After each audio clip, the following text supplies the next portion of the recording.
walking down the avenue where we used to play. The house on the corner is still the same today as it was when we were children, innocent as innocent can be.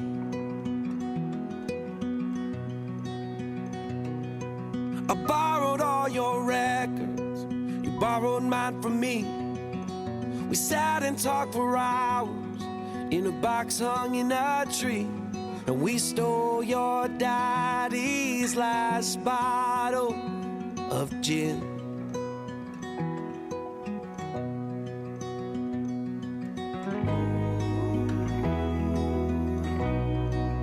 Those were the times,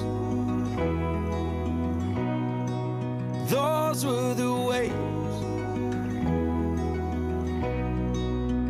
So take me back, so take me back to the good old days.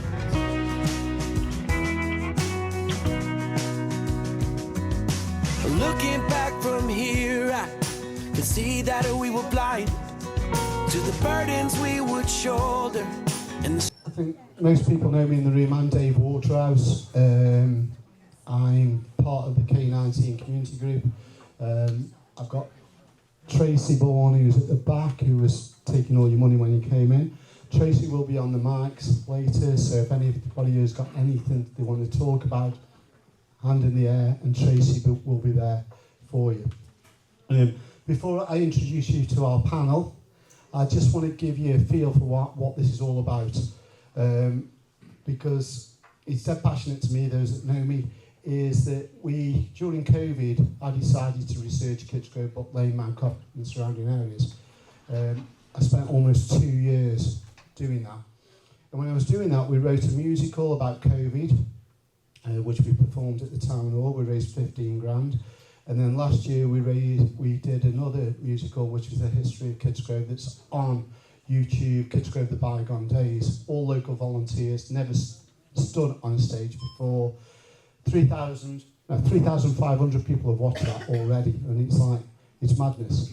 We did it just to grasp the history, because when I did all the research before 1950, I couldn't get any information on people, on personalities, on real life people.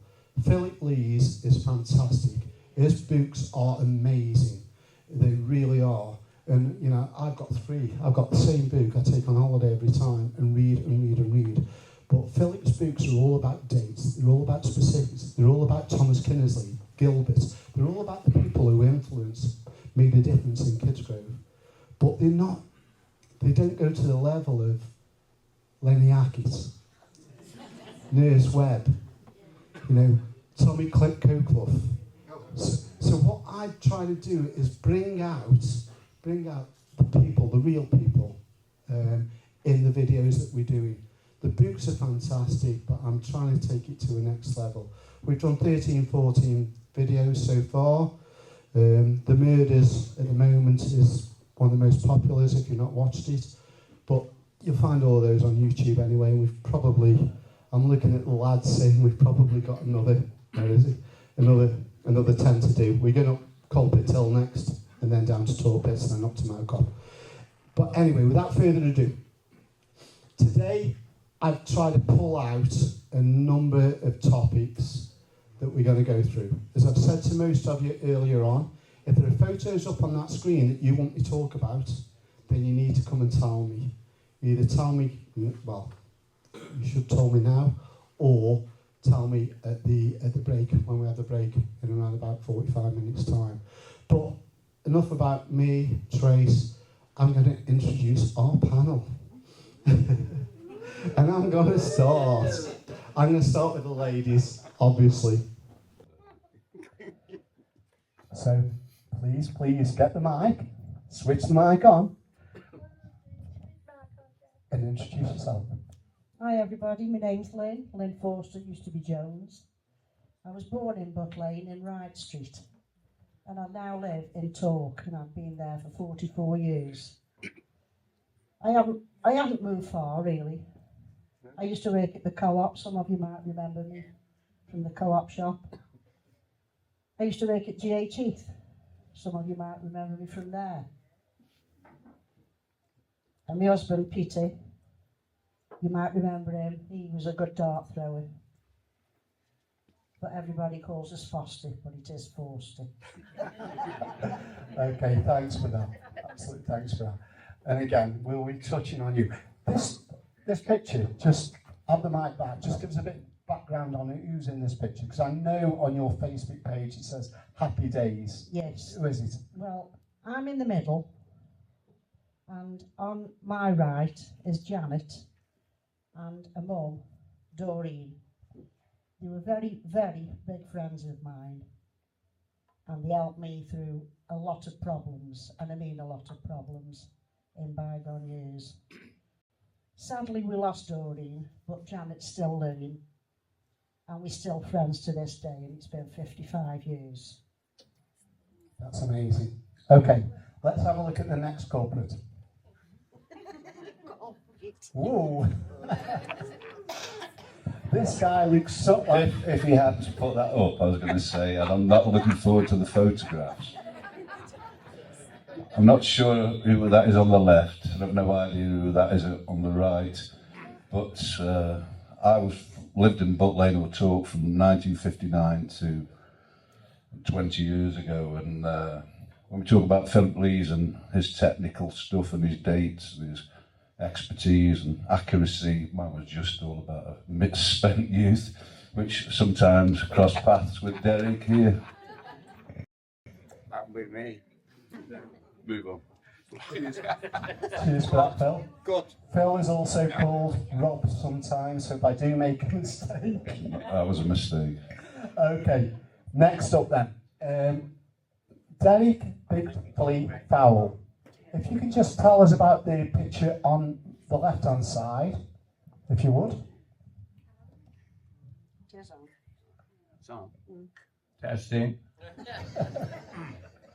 The photo on the left-hand side is me and my sister, Karen. How old were you there? 20s, 30s. Okay. Okay, a picture on the right-hand side. Let me tell a story, and I hope you don't mind me telling a story. We were sat in the boozer. We sat in the boozer looking at all these pictures. Loads of pictures coming through, and we're flicking them over. And this one picture came up at Talke Club. If you can remember Talke Club in the good old days, and they were the good old days. And we're looking at this, and the girl in the white there, her eyes were said, God, she's fit, or she's tasty, along those lines. Then just turned to me, looked at me, gave me a glare in the face and said, that's my mum. Correct, Dave. But I did have to throw that one in, but no. Thanks, Dave. Thanks, Dave. We'll get underway, and we're going to start straight away with one of the most topical subjects we've had, which is Biffs. Anybody got any memories of Biffs? Yes. Lots of memories. Go on then. Well, I can remember going to Biff's. Do you want to explain where Biff's was first? Well, it was in Church Street on the corner of Wright Street. And it was called The Grapes. And I went there from when I was about 3 because... You started early, like Bentley. Because Biff's stepdaughter, Dorothy, and her husband, Harry, wanted to adopt me. And I became very good friends. And she used to come across, because I lived in Wright Street. And I used to go across and watch the television, because then, you know, there weren't many people that had televisions then. But anyway, I became friends with Biff.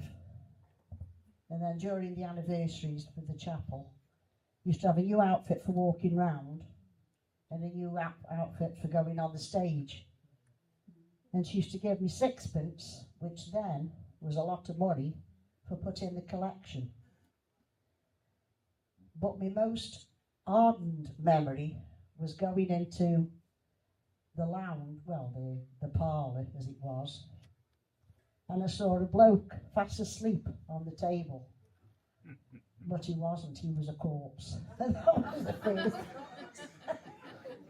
but that's always stuck in my mind. How long have you been there? Well, I don't know. You never answered me when I asked. Roy, have you got a story about this? It's not a story, it's just Trace? remember something. Let Trace give you the mic. She's coming from the back. Got a memory, because I've got one or two memories here. We could not put my memories into the video because they were really a little bit crude. There we go. Yeah, so that's before health and hygiene, then the corpse. Right. No, the only thing I know about Biff's is that he had an apron and he kept loose change in this apron. He got no till, and he had a biscuit tin behind the bar. He just threw money into that, and that's all I remember about it. Yeah, no till, just a biscuit tin in this apron. Okay, I've got 1 or 2 stories here that have come in. So, Trevor Balfield, who some of you will know, in 78 we lived 3 doors down from Biff's, and the only pub that did yellow lemonade, and no matter what you had, the old till would always shut up to 2 and 6. Pat McHugh, Biff's Palace. Jan Keenan, The Grapes, aka Biff's Palace. Sylvia Diamond only went in once and remember going to the ladies down the entry, which had running water. Asked for a whiskey and lemonade, and he thought I was so posh. I got a good story from, you may have seen on the video if you've watched him, Mark Dudley sadly passed away a few weeks ago. He's a good friend of ours. His mum Anne and Pete ran the corner pin. But Mark relayed a story to me and Rob Watts, and it goes on the lines that Biff actually had a break, went down to the corner pin, and he actually threw up in the toilet. And he threw up and lost his teeth. And 3 days later, Pete Dudley found those teeth. And he just put them in a carrier bag. Biff walked in, and Pete said, I think I found your teeth. They were down the bog, blah, blah, blah. Biff just took them out the carrier bag and just threw them straight in. What a character. Then I got Rob Watts said to me, he said, Dave, my dad said to me, go in Biff's 17, order your first pound, but whatever you do, make sure you ask him for a clean glass. So people know the story because he did it to so many. So Rob walked in, he went to get a glass, and Rob said, at 16, 17, please Biff, can I have a clean glass? So he put that one down, lifted this one out, put it down, gobbed in it, on his apron, wiped it round, then poured his beer. Rob did not know what to do. He said, I looked at it for 10 minutes, I just did not know whether to drink it or not. Johnny Watts, who can't be here tonight, Johnny Watts said exactly the same. If those that went into Biff's, you got the sink, you got the white apron, it was black, but it should have been white. And Johnny Watts said, my dad said to me, ask for a clean glass, did the same. So he gave him a glass, and John said, I want a clean glass. And in his sink, which was dirty water, he put the glass in, rinsed it round, poured out, and then poured his bitter. But that's Biff. There are so many stories about Biff that are absolutely legendary. Biff Harrison, The Grapes. Okay, we will move on quickly. Okay, Regina Copeland mentioned in the last one about the co-op, about the bakery. The bakery was across where Popeye's gym was. Regina just makes memories that they used to bring the fresh bread across the road to where the co-op was. So you imagine where Popeye's gym was, where the co-op is now. Bring it across to the corner where One Shore is, and the corner shop where the beauty parlour is, and that's what they serve it. But that is all these pictures. Every single picture here is a picture of Butt Lane or Talke. Okay. Decca, this one's for you. When we talked about we were along the A34 on the main road, and you said about the co-op, it was a Butt Lane co-op on the main road between Thomas Street and Wesley. Correct. Correct. He's having trouble with his knob. Yeah. But that is a picture outside of your co-op on the A34, and it was a Butt Lane cooperative. Correct. Correct. Okay. Have we got this Paul Cockloffin? How you doing, sir? Okay. We were asked for pictures of coat clubs and trying to find where coat clubs was. There's not been any real decent photographs along the front, has there, of where they were. So we got Wands or Kennedys. As we walked down, we got, in this instance, Bonds, the chemist. We are trying to find those photographs. But as you look at this is a picture probably, I'd say 60s. 60s, maybe. That one right on the left would have been ours. On the left where the lady is, or this one here? Very far. Far left. That is definitely ours. Is it? Okay. I've got a lady putting her hands in the air there. In the 60s, the chemist that took over from Mr. Bond was Mr. Slezak. No, Slorrock, sorry, not Slezak. Slorrock, he was a Scotsman, and I went to school with his daughter actually, so I know that he was there in the 60s. Bond was actually confronted. Both those two shops became Bonds. Both of those shops became Bonds. So we've got Bonds there, it become double fronted. And it became Turners, didn't it? Became Turners. Okay, brilliant. Correct. And there's another picture of that. There's another picture, as you can see, where you've got the chemist and then you move down to where the co-op was. I pull this one up because we got the region. This is mid-1980s. And this is Nylon Factory Shop, Heath's Factory Shop. Okay, so we've got mid-80s. But what I've done with this is take it a further step. So people have mentioned VG Food Store, which is there on the left. People have mentioned Brayford's, which we've got Brayford's there next to it. We've been scratching our heads. We've never heard of Kiddie's Corner. Now, this is 85, 86. Kiddie's Corner was on that corner. Pardon? I don't know. Nobody can tell me what Kiddie's Corner was. Yeah, it used to be a cake shop back in the day. It did. It's now a beauty shop. But Kiddie's Corner, on that corner, we know that it was a framing, picture framing in the 90s maybe. We know it was Sammy Rhodes' photography shop, probably 10, 15 years ago. But yeah, Kiddie's Corner, not seen that before. Dave, this gentleman said, not sure.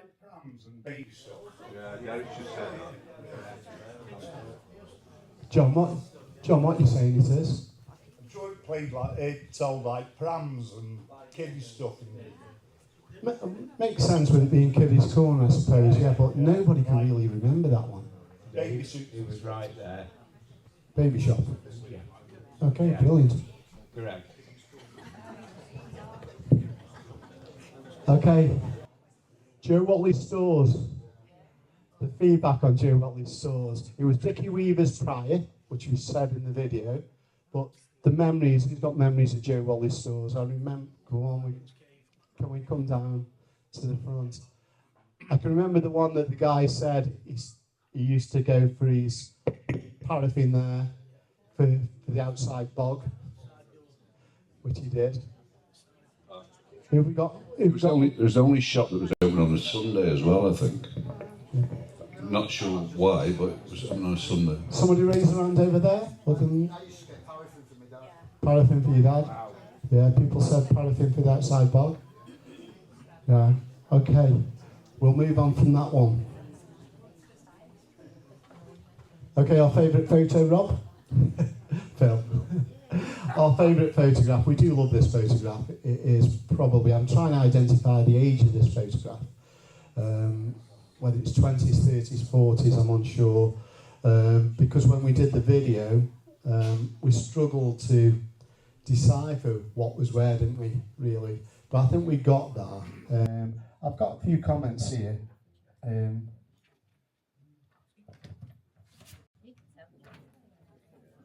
These are general comments in relation to Conwatson Road. Rob Phillips. Barnett's owned the veg shop. Co-Plus had the news agents further up. Sarah Barnett. Co-Plus owned the news agents. The Barnett's owned the fruit and veg shop. Happy times and community spirit. Rob Plant. Oh, Andy Dean. Swetnams were bought out by Victor Value in 1968. Victor Value had 217 stores and was sold to Tesco for 1.75 million, equivalent of 17.5 million today. We had conversations, didn't we, Phil? Swetnams is right at the end of there, where Domestics is now, just after Fisherman's Catch. Yeah, we discussed this, didn't we? There was a dress shop on the left, above which was a next door was Morris's paper shop, which became Buckman's. Next door was Butcher's. Became DeVille's, was previously Baskerfield. Next door to that was Chip Shop, and then next door to that was then the building there you can see just to the left of the speckled lamppost was Reginald Mitchell, wasn't it? And that was Broadhurst's undertaker's funeral directors. This is an interesting one.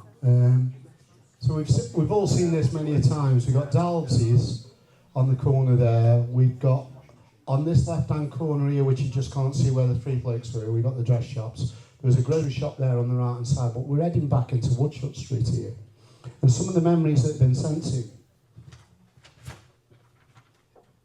Terry Bold. Anyone remember the slaughterhouse at the back of Baskerville's Butchers on Woodshut Street? I remember sheep escaping. Then on certain days, the bone wagon would come down the road and muck truck would empty the toilets. Not very pleasant, if I remember. Anyone remember the pigsties at the bottom of Old Woodshut Street? What a playground that was.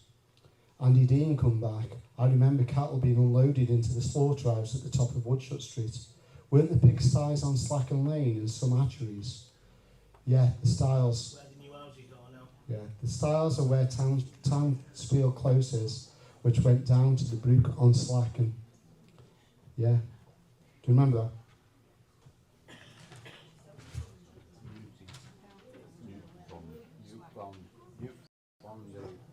Dave, sorry. This lady here is saying a chicken farm in Slacken Lane. Yeah, at the end. Where the houses are now. Before you got to the new pond. This lady seems to know a lot. Give her the mic. Give her the mic. She won't have the mic. She said okay. no. So I'm listening to her. She's saying chicken farm. The chicken farm. Yeah. And you wait at Brooksy's? Catching the chickens. Okay. Okay. Couple of adverts there. Lily Baths, Leeson's, we've talked about them on the videos. Mr. and Mrs. Smith there. As I say on the video, in the 40s or 50s, there were 77 shops in Butt Lane. Believe it or not. Not half of them were down on Chapel Street, Church Street, Glebe Street, Wright Street, Scotland Street. Amazing.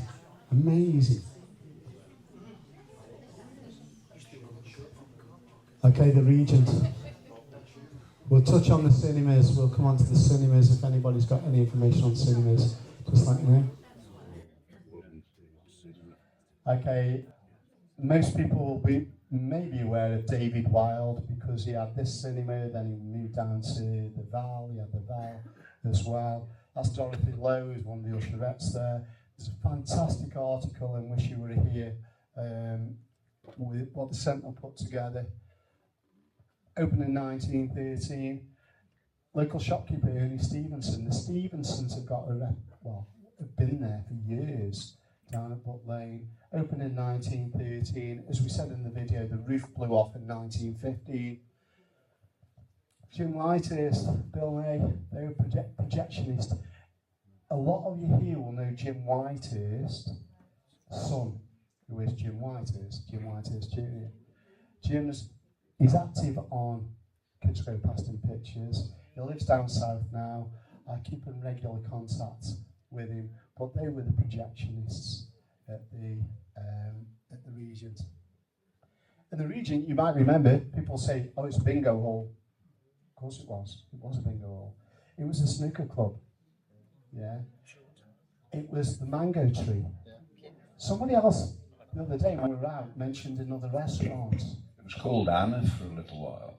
Anna's. H-A-N-N-A-H. And it was an Indian restaurant. It wasn't a bad Indian restaurant when it first started off. And the guy that ran it, the front of house man was like 6'5". He was a grey-haired, ponytail guy, wore a bit of a frock. And as you walked through the door, he was very impressive, to be honest. And the menu was good, but how long it lasted, I don't know. But eventually, they moved it into what's it called?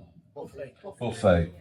And then it changed. But initially, they had quite an authentic menu, and he was quite an impressive character on the front of the house. Because the guy who had Rosie's originally moved up to here, and now I don't know if many people go up to Audley and what's the one at Audley called? The Royal? It's the same guy who went there, and up to there.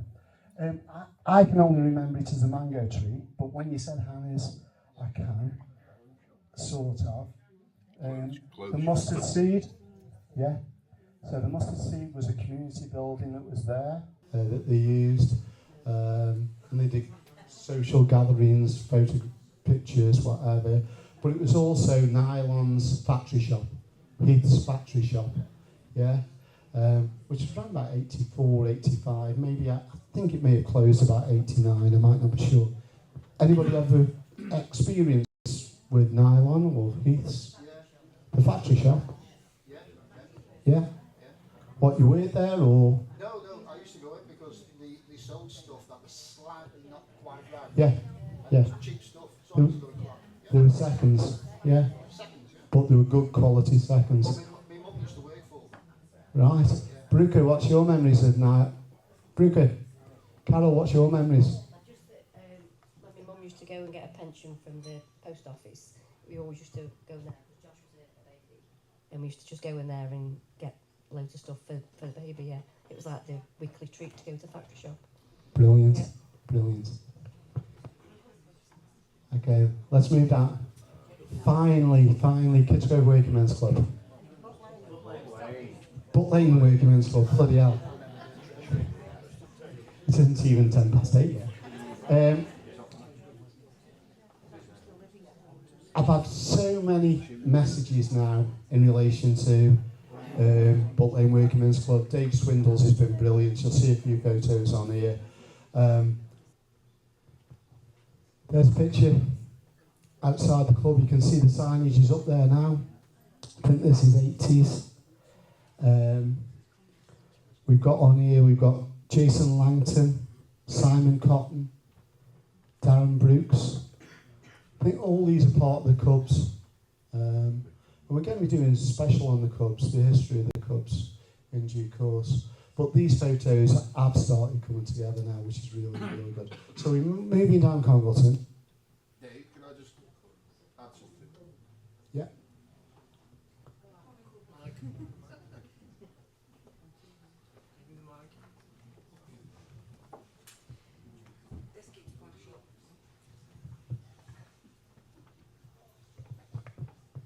But obviously now it's the Royal Mail Depot, and I work there. But can anybody remember the blue and white tiles on the concert room floor? Yeah. They're still there. Yeah, the original tiles, floor tiles. And I remember being in there when I was a small child, and the shape of the room hasn't changed. Obviously it's used for different purposes, but the tiles are still there, and it's still the same shape. So it's cracking memories. Brilliant. We want more memories of Butt Lane Workmen's Club. We really do. And they're starting to come together, which is really good. I've got a few things on other shops along the way. So Jane Parker, who's just joined us at the back. Welcome, Jane. Not seen you for ages. Part of the Oasis. We've got a lot of the old Oasis crew in here tonight. So we'll get a few secrets revealed on the Oasis a little bit later. Well, Jane said, I remember the corner shops we had in Chapel Street opposite the pin. Mrs. Wakefield's shop on Pin Car Park, Mrs. Young's, Bancroft's top of Glebe Street, and the Oatcake shop opposite. John and Brenda owned it, 1p at Oatcake. Claire Evans, Mrs. Wakefield's assistant, was called Blossom, and at the end of Chapel Street on the right going down. Dave Daniels, Jane, you might be getting a bit old now, but it was Hancock's shop at the bottom of Scowen Street. I could be wrong though. But there's so many memories of that area, and those streets and those shops. It's unbelievable. Let's have a look at the next. We're down to Slacken Lane. So we got memories of Slacken Lane. You two come in at any time that you want. So I'm looking at Top Bull in front of me. When we did the video, we looked at windmill cottages. And I mentioned windmill cottages. Down Slacken Lane, there were a number of cottages called windmill cottages. There was a boozer, there was a pub called Windmill. There was never a windmill down there. I think one was intended, but it never, ever happened. That picture taken of the Top Bull is from this garden on the left, which I've only just discovered. So those cottages were exactly opposite Top Bull and ran down the side on the left-hand side of Slacken Lane before they were actually demolished. Where this photograph's taken from became, after that, it became a shop. It was a bungalow, and it was owned by a family called Bates. And on the video I mentioned it was an auntie and uncle of mine. And it was a milkman. They had the first ever electric float, yeah.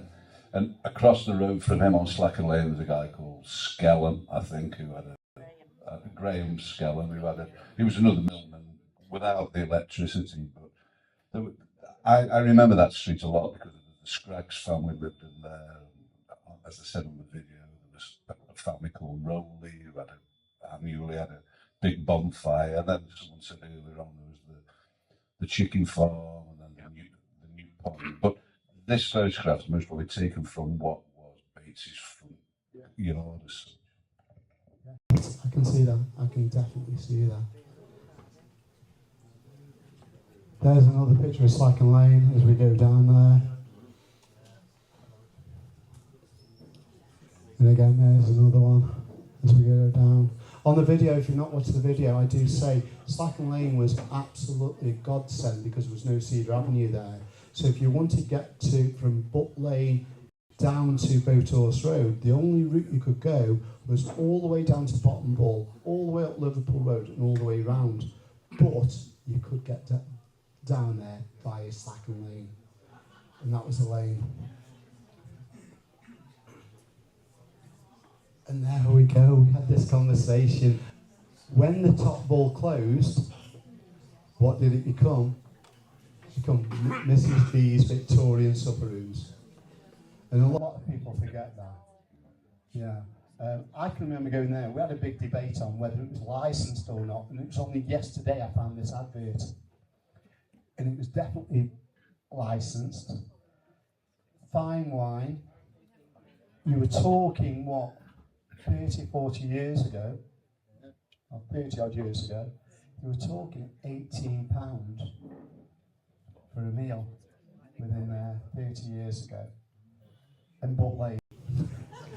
One of the Scragg, Aubrey Scragg, who's spoken on Facebook about that, he said that the Red Bull in the front was taken away when it became an Indian restaurant, but you can see there it's not there, although it's not there before the Indian restaurant.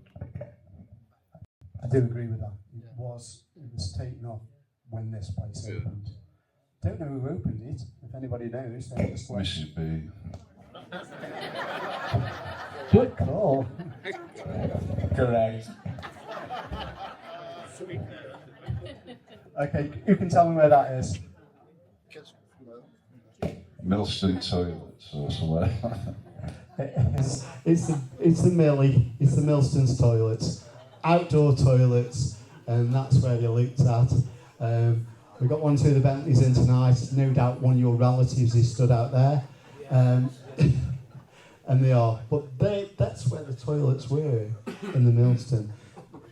a lot of pictures. I'm so fond of the Millstone. I really am. I've got a lot of time for it, even though I didn't spend that much time in there. But when you look at some of these photographs, that's come to life from the girls in the card shop. I love that photograph. That photograph is absolutely brilliant. The white building is obviously Millstone. You've got Wally's next door. You can see the massive car park. There was a bowling green, and one of the ladies on the far right, far left, has got photographs of that bowling green as well, which we'll share in due course. You can see Chapel Street going down to the right, Dal's on the corner. I've got people who've written to me said my mother or grandmother lived on that house to the left. But the Millie could tell a million stories. Hey, when he said he didn't spend a lot of time in the Millstone, I sadly did, and spent a lot of money in there as well. And the publicans who were there when I was there was Danny Fitzgibbon, and then predominantly my time when I spent most of my money, it was Jim and June, and then Pete McCord. And when we did the video, we walked down Chapel Street and we could see there was houses built there. And I told you, I reminded you that there was a wall there, and that wall is on the photograph. And Pete McCord, because there's a bit of spate of car break-ins, he had some razor wire put down the fence, and there was hell up about it. The police came or whoever came and had him taking it down, but that would have been about 1989, 1990, something like that. Okay, so on the opposite side, we got DeVille's, we got Gordis and Baskervilles. Okay.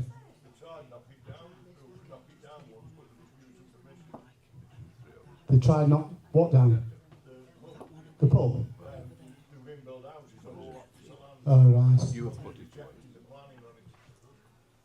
It'd be interesting to see. I'm trying to find out how old the Millstone actually was. I've got it, I know it was there in 1790. I'm trying to find out whether it was before that or not, but I'm back to 1790. Of course it was. Another picture of the Millie. Okay, I love this picture.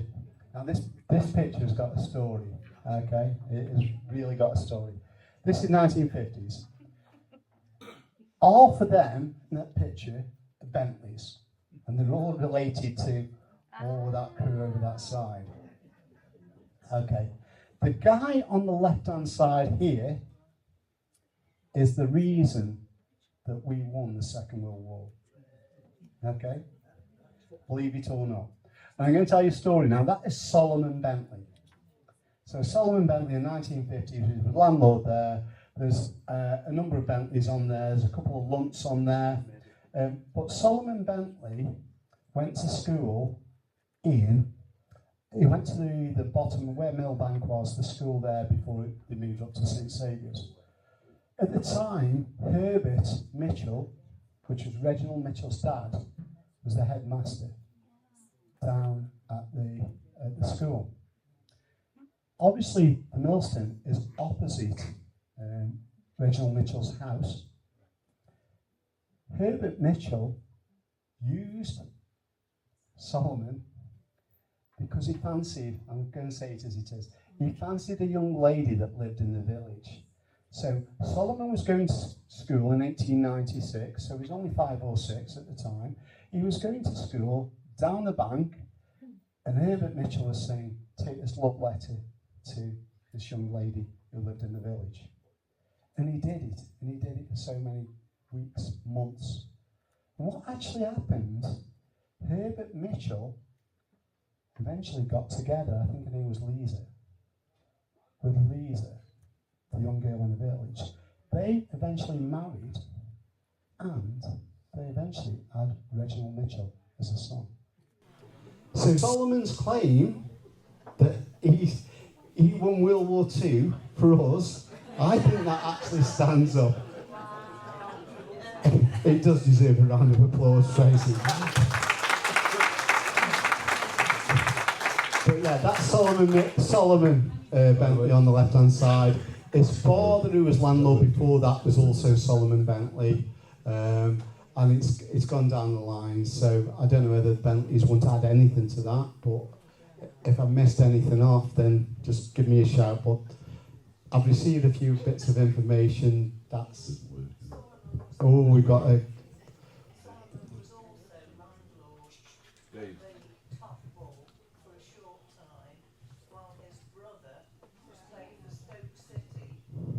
Tottenham Hotspur. Yeah. Okay. So that's in the early 1900s. So you're absolutely spot on.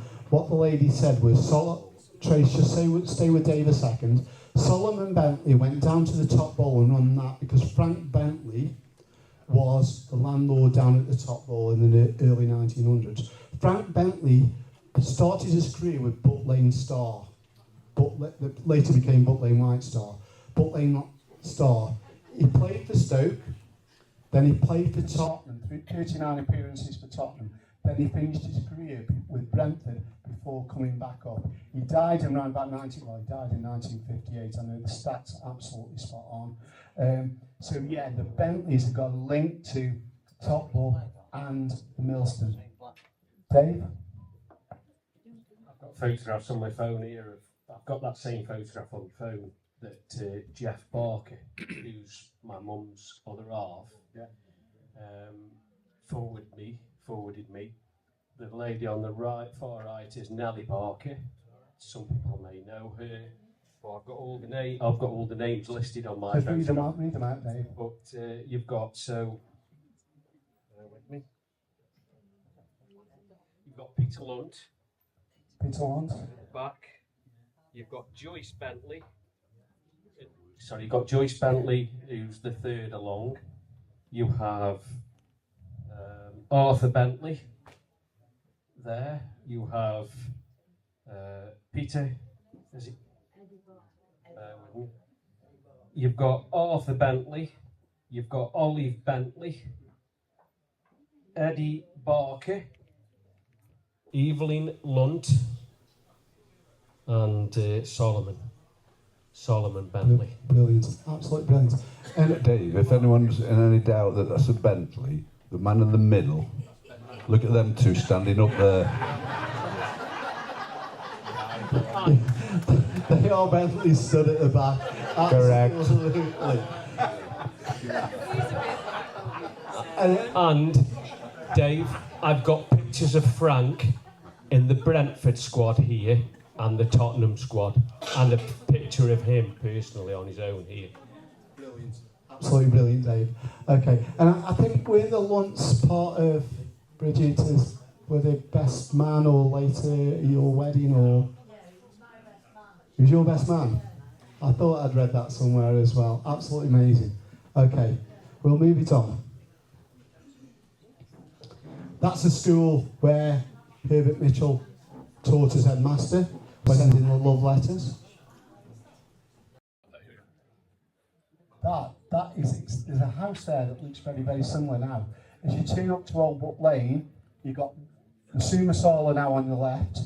On your right-hand side, you'll see a house that looks similar to that. It's behind High Hedgerow, and it's now a normal house. That's where that is. Okay, here we go. The healing well, when the Millie became the healing well. I've got one or two pictures. I'm going to flick through these. Bands on. It's a shame he isn't here because Jim Hatton, who most of you, if you're a Butt Laner, you'll know, in the middle there. He should have been coming with Linda Hatton tonight, and they're not very well. Linda's away, but yeah. I'm short of pictures of the Millstone or the healing well. There's Jim with Julie Jukes, who again isn't here tonight because she's not too well. I put a few of these in because over the years, we're K19. We've done a lot of charity work over the last sort of 15 years, whatever, since Ruby owned some of you will remember. We raised a lot of money for Ruby. We helped to raise almost 250,000 for proton treatment for Ruby. These are the girls called This Is Us. who did a full strip, did a full Monty. Jane is actually at the back. Yeah. Yeah. Jane got them out. Rehearsals were good, weren't they? I love rehearsals. As choreography. But a lot of these ladies are Butt Laners, they're all talk girls or Butt Lane girls, and you get that throughout, that commitment to helping others as we go through. Again, these are 7 shades, so again, part of the Rubioing thing, we've got most of these are Butt Lane or talk lads. So you've got Scotty Donaldson, you've got Vickers, you've got the Bentley brothers, you've got Matty Simpson, you've got Jim Hatton there with his cone. In Leon's, he was having a small portion, by the way.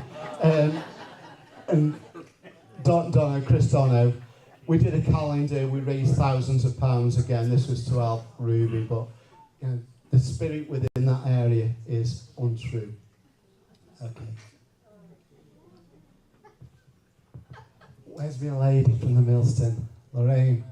Can we go over to Lorraine in the corner? Right in the far corner.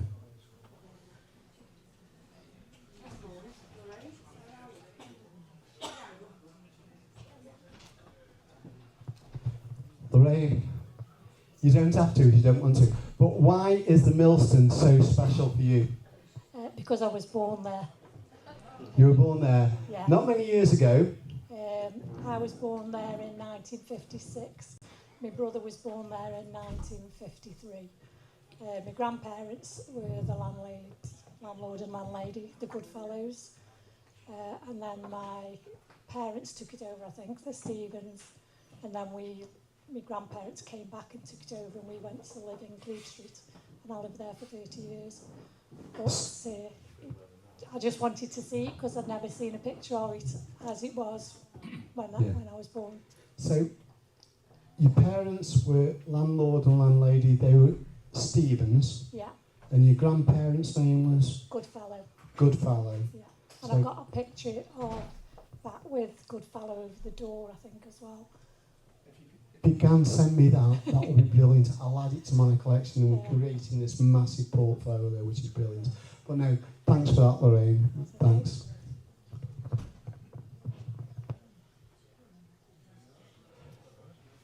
I was trying to find out, I said to Lorraine, can you find out who the midwife was? But she said, I think my grandmother delivered me. Because this lady is so special, Nurse Webb. Some of you may have come across Nurse Webb. But Nurse Webb delivered roundabout, if you were born in the 50s, maybe early 60s, in Kidsgrove or surrounding areas, she delivered around about sort of 70% of kids. So if you fall within that age bracket, this could be the lady that actually delivered you. When we put out a poll to say who are your most cherished people within the area, Julie Jukes did it about 2 years ago before we did the musical. We said it could be anybody. We didn't want it to be, I didn't want it personally to be councillors, even though some of the councillors came up. I wanted it to be about people. Who came out top 20 was Lenny Hackett. Second was Nurse Webb. Tommy Cockclough was third. You know, we got a lot of people that weren't actually in position that people cherish, and we've got all that information. Okay, we move to the Gleaners. We'll do the Gleaners. We've not got a lot on the Gleaners yet, but we've got more to come on Gleaners. So Gleaners. Where was the Gleaners, mate? Gleaners are on Newcastle Road. A very good old place for the Bentleys. His father, Mr. Bentley. My dad.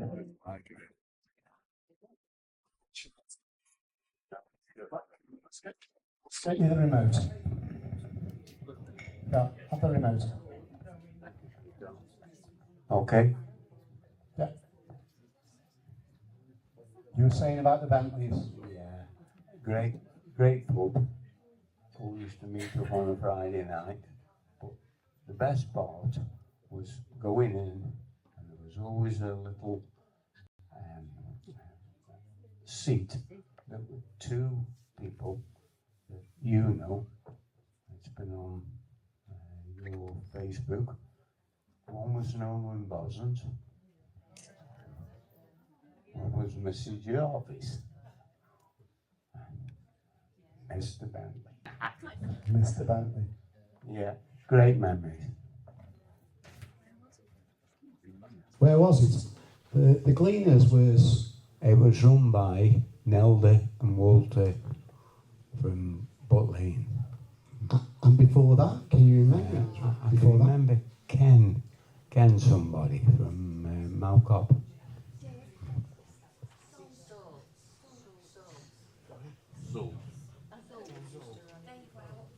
I've just been prompted. Ken Salt. Ken Salt. Yeah. Okay.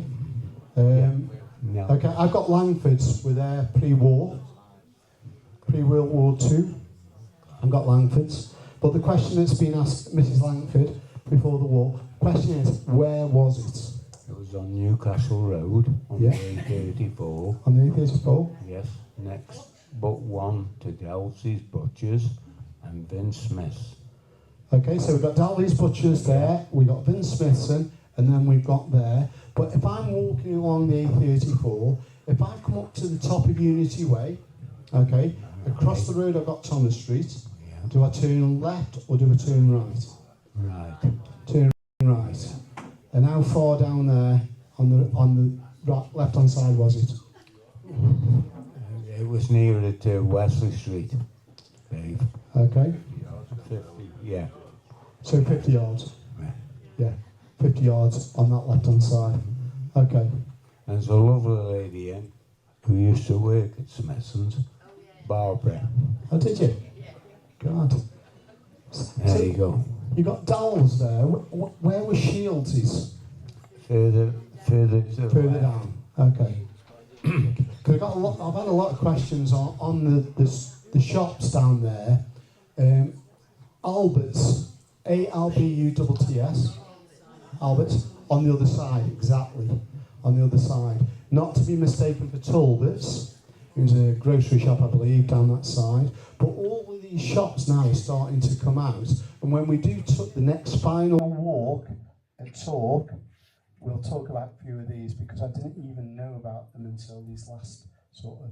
Further down from there, Dave, towards the traffic lights, was another shop, Mrs. Roylancy's. Mrs. Roylancy's. Roylancy's? Yeah. Okay, not even heard that one before. So we'll capture these. When you spoke about Talbots, I'm not sure Talbots was a grocer. I thought it was an off-licence. As kids, we used to go and get little packets of cheese and crackers and pickles. Talbots was. This is Albert's. Oh, sorry. Albert's. Albutts. Okay. Albert's.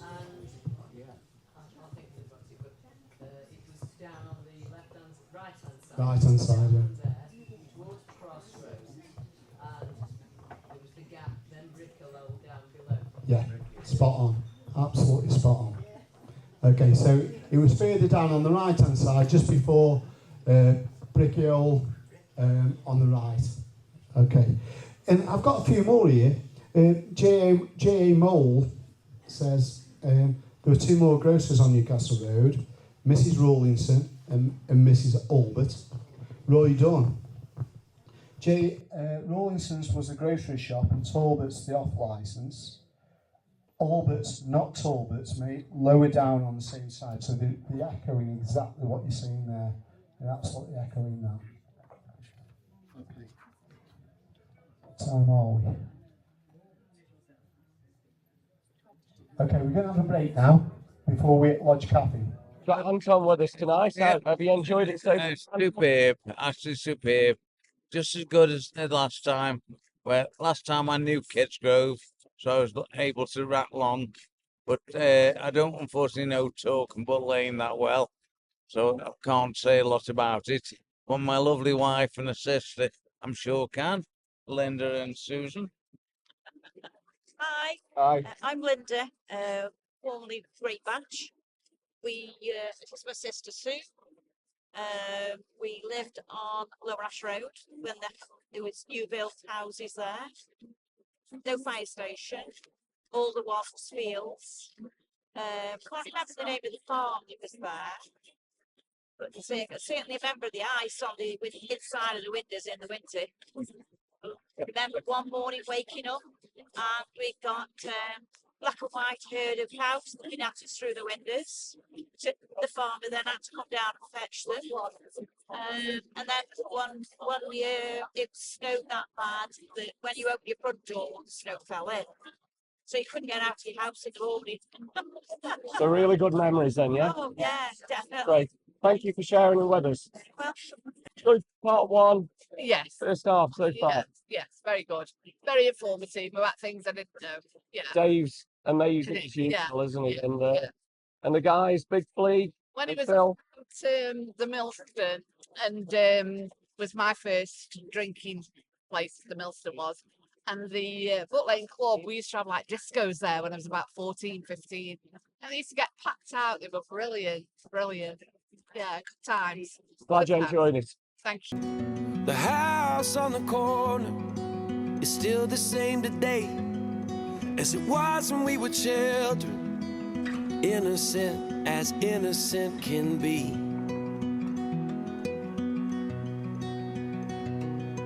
I borrowed all your records, you borrowed mine from me. We sat and talked for hours in a box hung in a tree. And we stole your daddy's last bottle of gin.